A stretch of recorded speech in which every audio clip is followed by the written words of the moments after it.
What does one say to an ancient Nephilim ghost? I suppose you start with...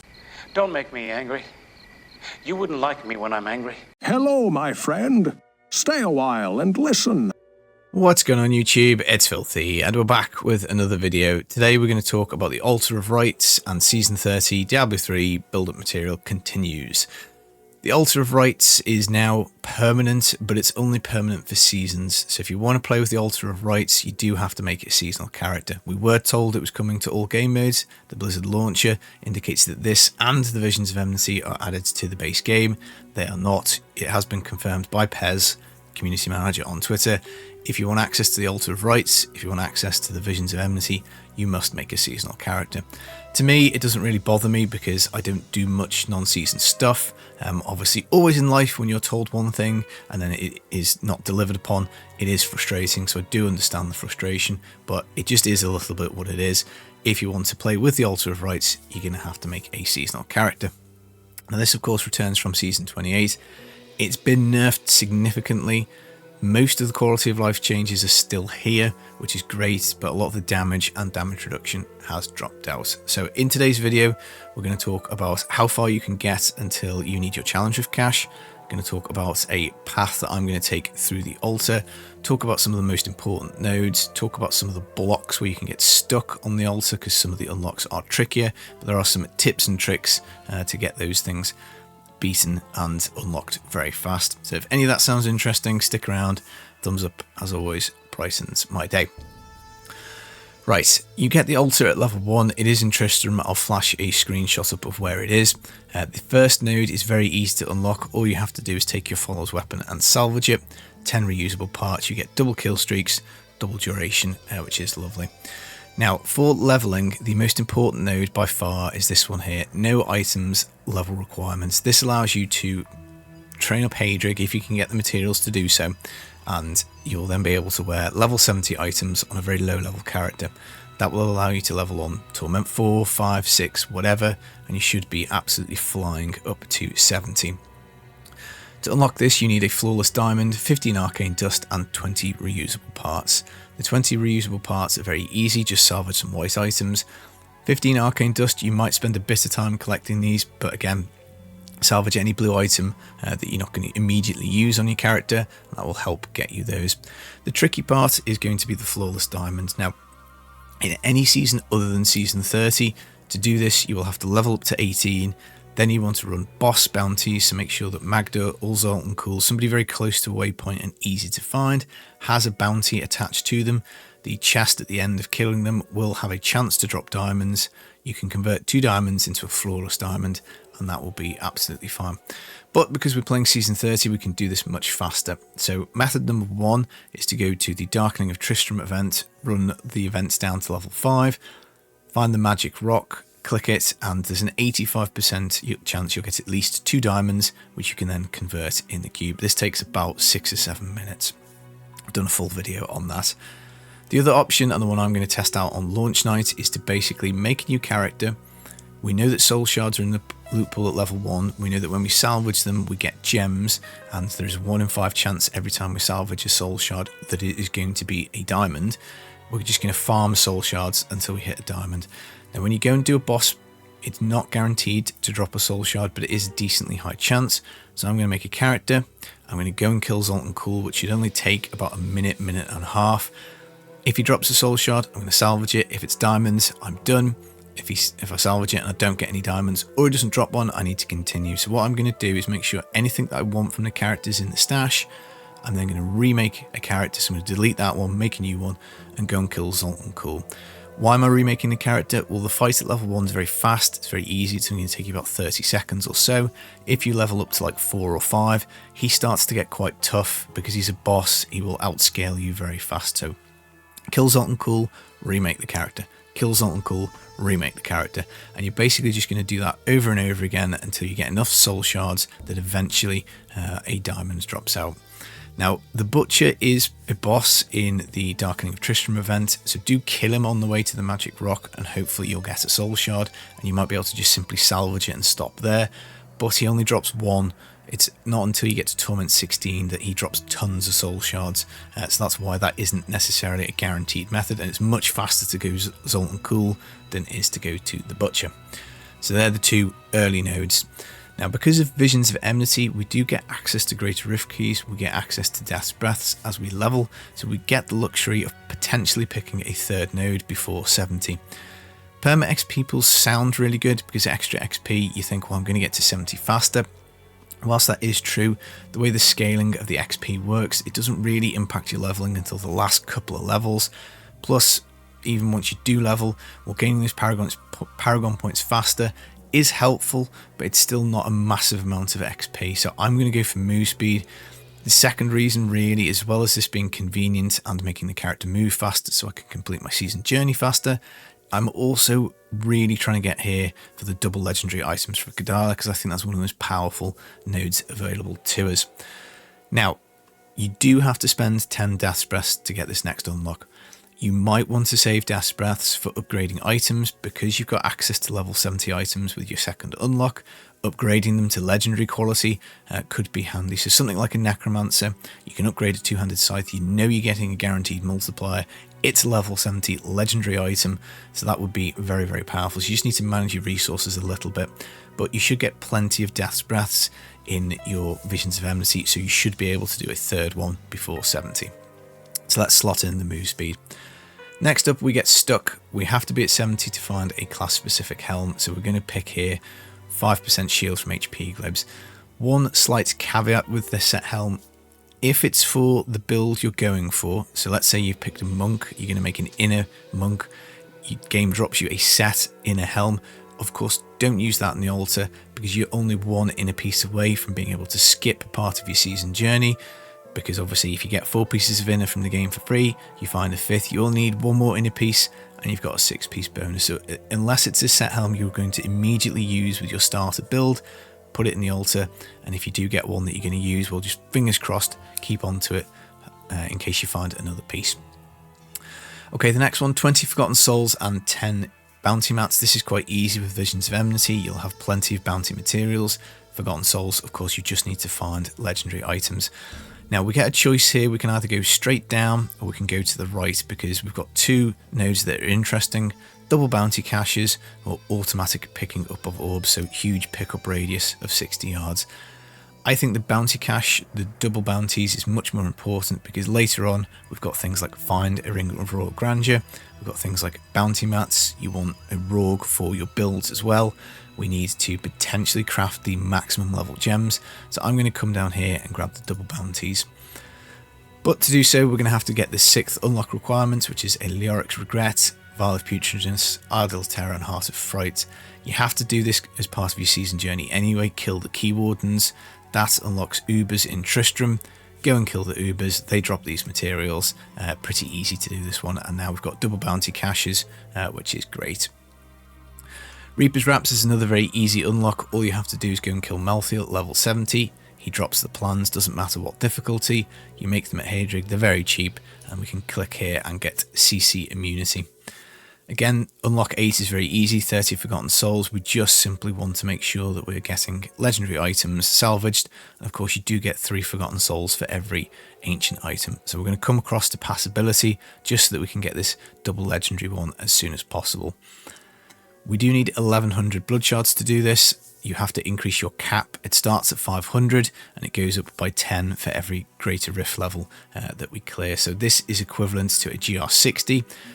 Any 6-piece set in the game will be GR60 capable, so this really shouldn't be too much of a problem. You have to do this solo.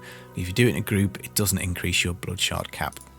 And there we go, we've got double legendary items. The potion slots are free unlocks, so we may as well take the random shrine. Bear in mind, from Season 28 though, we have lost the power pylon, we have lost the empowered shrines. This is nowhere near as important or impactful. Okay, turning back to what it is that we require, we need a Flawless Ruby, Flawless Royal, so that's the big one. We need 20 Death's Breaths and a Ring of Royal Grandeur. So the bounty double cache is doing a bit of lifting here. You're just going to have to do bounties. It's the only way to find a Ring of Royal Grandeur.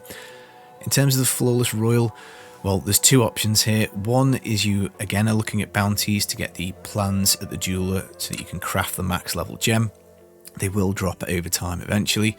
Or the other option is to just basically go and kill the butcher if you're at like maybe Torment 10, maybe Torment 16, somewhere in that range at this time. You can go back to Tristram, go down to the event, and he will at some point start dropping 7 soul shards, and you just have to salvage them all, and you're just going to repeat that process until you get yourself a flawless royal ruby, and you might also get a flawless royal emerald for the next one. So there are your two options.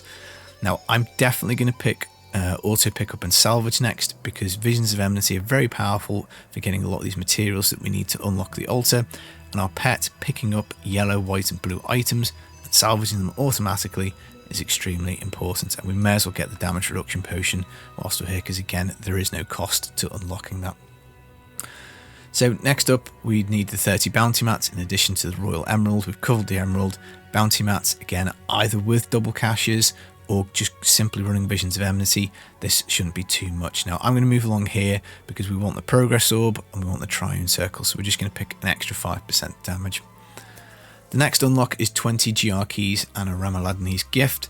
The gift will just drop over time. The best way to get it is to just do rifts as fast as you can to get as many items per hour. 20 GR keys, of course, do some Torment 16, do some Visions of Enmity, and hopefully you won't get stuck on this one for too long. So let's go Progress Orb and then Triune Circles. And now we're feeling a little powerful because we've got all 3 potions complete, and we have got a reasonable amount of useful things out of the altar. Now we go up to claim GR 80 solo. Again, you just need a build guide. Any set in the game should be GR 80 viable. And now we kind of have a little bit of a decision, because nodes that interest me are the XP pool, because I want to get this 100 damage. This is like having a damage roll on a ring. 5% damage as just as a flat increase is very nice. 5% elite damage is very nice. Another 5% elite damage here. The pickup radius is very handy. If you've got a resource thirsty build, resource on crit is handy. Double Death's Breath is handy because we're going to get later on 500 DBs required. Albeit you can use the Sage's set with the follower. So once I've cleared my GR80, I think because I'm a little bit of a lazy player, I'm going to go for the auto orbs. So I'm going to pick elite damage. The next unlock is a Petrified Scream. This is again similar to the gift. It will just drop natively over time, do rifts very fast, give yourself the most items per hour, the more chances of dropping that. So I'm going to pick auto orbs now. Challenge of Cash, of course, this is where you would get blocked for the rest of the season, so just be careful. Do make a decision as to whether you want to go for the double Death's Breaths, the resource on crit, automatic pickup of DBs, rather than the automatic orbs, but I personally think the pickup radius is the most important to me. If you have saved your Challenger bag, this one is just completely free. Slap it in the altar and off you go. So I'm probably going to pick resource on crit, because I think a lot of builds are going to require that extra resource. Now we start getting into things that are going to take a little bit longer potentially. 250 Forgotten Souls. Again, same point, do rifts very fast, salvage your items. Now, what am I going to pick? I think what I'm going to do is I'm going to pick the automatic Death's Breath pickup, because again, I'm quite lazy player, so I'm going to go for that. Next up, we've got a GR 100, I think this is. So that's 60, that's 80. Yeah, this one is 100. Again, most of the top tier builds will wipe the floor with it. You just need to get it done solo, so again, use a build guide if you had to. I think at this point, I'm probably just looking for extra damage, so I'm going to go here and pick the damage node. In terms of Ancient Hellfire Amulet, I don't think you can reforge a Hellfire in the cube. I might be wrong. If someone in the comments knows, do let me know. But you're going to have to just basically farm these Uber mats over and over again until you craft yourself a Hellfire that is ancient. It might take 20 or 30 crafts. Sometimes the RNG is crappy. It's easy to do. It's just potentially going to be a little bit time consuming. Now, I personally don't rate double Death's Breath that highly, so I'm just going to simply go 5% more damage. The 4 Tome of Set dungeon pages is quite easy.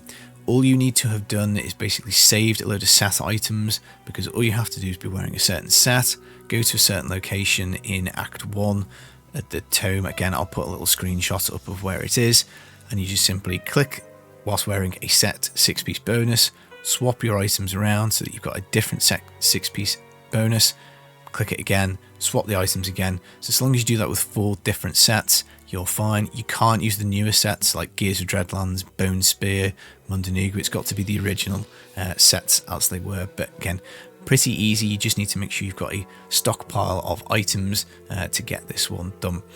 So I'm probably going to go and pick the 5% elite damage, and maybe we go for XP pools. I think that's quite debatable, but we'll go elite damage. Okay, next one, Ancient Puzzle Ring, 50 bounty mats. A puzzle ring, just simply reforge it in the cube, so save any puzzle ring you get whilst going through the game. Level 70 puzzle ring, slap it in the cube. You will have plenty of bounty mats because of the Visions of Enmity, because of the double caches, and you're just going to have to reforge it until you get an ancient one. I wouldn't wait until I got an ancient puzzle ring. And 50 bounty mats, again, same point, you should be able to get this done. So let's go XP pools. Okay, the next one's just simply a time block, 500 Death's Breaths, 300 Forgotten Souls. Of course, if your follower has got Sage's set, that emanates. Just make sure you get enough T16 runs done. 500 Death's Breaths won't take too long. You should have a stockpile by now anyway. So we're going to go 100 damage. 1500 Blood Shards is a GR 110. Again, I do think every single set in the game will be able to do it, but of course you're generally working towards a strong speed build, whether it's Automatic Fist of the Heavens, the Inner Monk, Shadow Impale, God Demon Hunter, Frozen Orb, Talrashers. All the sets I think will be able to do it, so again, you just have to do this solo. I'm probably going to pick the boss damage now. Okay, Whisper of Atonement rank 125. The easiest way to do this will be to group. If you don't have a Petrified Scream key and you are a little concerned your build won't get to wave 125, it's not too bad. Again, most builds in the game will be able to get this done solo, but of course if you jump into chat, into a group, just say looking for Echoing Nightmare. If you've got a key to share, then great. And again, it's not a terribly onerous thing to get done. So I'm probably going to go for minus 5% elite damage. Okay, Augmented Weapon. Remember for Season 30 that a level 0 Soul Shard can be used to augment a weapon. That will pass you on this one. So again, just save any Soul Shard that you don't want to use, stick it on a weapon with some gems, and then I'm basically going to probably pick Dodge Chance. And now we get really stuck. Staff of Herding, this is going to be the killer, but good news, Blizzard have they've increased the drop chance on the Gibbering Gemstone. It used to be a 5% drop chance, it's now gone up to 20%, so that's a 4x increase. So the other components are quite easy, the mushrooms, the leg, the liquid rainbow, they're generally not the problem. The problem is going to get the Gibbering Gemstone. So you have to go to the Caverns of Frost in Act 3, Bridge of Corsac. Then you're looking for the Caverns of Frost. In adventure mode, it's got about a 50-50 spawn chance. Chitara, who's the enemy you're looking for, who drops the Gibbering Gemstone, has got an 80% chance of spawning. If you play the campaign up to here, she does have a 100% chance of spawning if you get the Caverns of Frost to spawn. I don't think that's worth it anymore because she is going to drop a Gibbering Gemstone once in every kind of roughly 5 times that you kill her. So it's going to be much faster than it was on Season 28. But all you need is a very fast build, Teleport Monk, a Wizard with Infinite Teleport, Necromancer with Stewart's Greaves, whatever it is, and you will eventually blast this out. Again, plenty of YouTube guides on how to make a Staff of Herding. I was hoping to get one done, but I've just simply run out of time. I'm going to put Missile Reduction because, as I say, I don't rate Death's Breath at all because I tend to always have them. If, let's say, you're a player who finds that the DBs are very short for you, then by all means, go off and do it. And get it done. And then the next one, so let me just check my maths here. This I think was 60, 80, maybe that's 90 actually because that's only 100 more. So maybe this is 110 and that one was a GR 100. Again, pretty easy for most builds I think in the game. By this point you should be powerful enough. That will get you your last unlock. You now have double primals and the Wings of Terror. So that is kind of how I would play through the altar. As I say, if you want to hit reset, maybe you want to go a different path, maybe some of these nodes are more important to you. I love the flexibility. It was a lot of fun unlocking this in Season 28, and I'm really pleased it's going to be here for every season moving forward. I hope this video was useful. I've been the Filthy Casual. Take it easy, guys. Peace.